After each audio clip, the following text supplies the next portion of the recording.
Moi, je voulais rajouter juste un petit truc à ce qu'a dit Antoinette.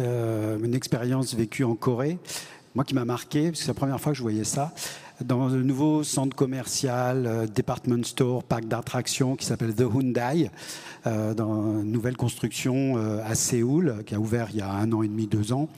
À l'étage classique, il y a un club VIP où vous pouvez rentrer avec comme repère les sommes d'argent que vous dépensez dans l'année.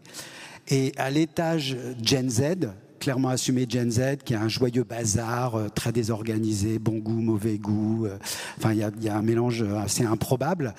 Il y a aussi un club privé, un club select. Bien sûr, vous pouvez rentrer en fonction de ce que vous dépensez comme argent. Le club a été a été construit, animé par Jaime Ayon. Mais vous pouvez rentrer aussi au vu de votre nombre de followers.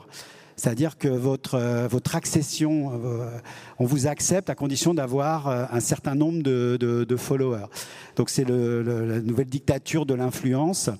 Et ça, c'est vachement intéressant. Donc ça, c'est un truc très Gen Z, le pouvoir de l'influence, plus que le pouvoir budgétaire, en tout cas mis au même niveau. Donc les réseaux sociaux, oui, ils ont une importance fondamentale dans la diffusion des tendances. C'est vrai que ces derniers temps, ça s'est accéléré, ça se précise. Maintenant, on repère les talents. Ceux qui ne sont pas sur Insta, ça peut être un choix, mais c'est très compliqué pour exister. Il faut se mesurer, il faut recueillir l'approbation. Donc les esthétiques, elles naissent ou elles se révèlent sur les réseaux sociaux. Donc c'est un formidable amplificateur, mais ça peut être un repoussoir aussi extraordinaire. Donc c'est pour ça que les deux tendances dont je parlais au début, c'est de méga trends. Il y a ceux qui vont s'affranchir des réseaux sociaux ou les maîtriser un peu en posture un peu Mylène Farmer, quoi. Ça veut dire soyons dans l'ombre, soyons cachés, mesurons notre présence ou la teneur des messages qu'on diffuse.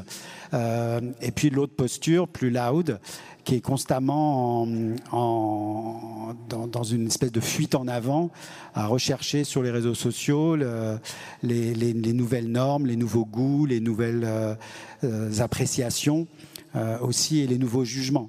Mais les réseaux sociaux, ça peut être aussi à double tranchant, parce que un bad buzz est très très vite arrivé, et ça peut être aussi dramatique. Donc il y a une façon de gérer ces outils-là qui peut être extrêmement bénéfique comme extrêmement complexe à gérer.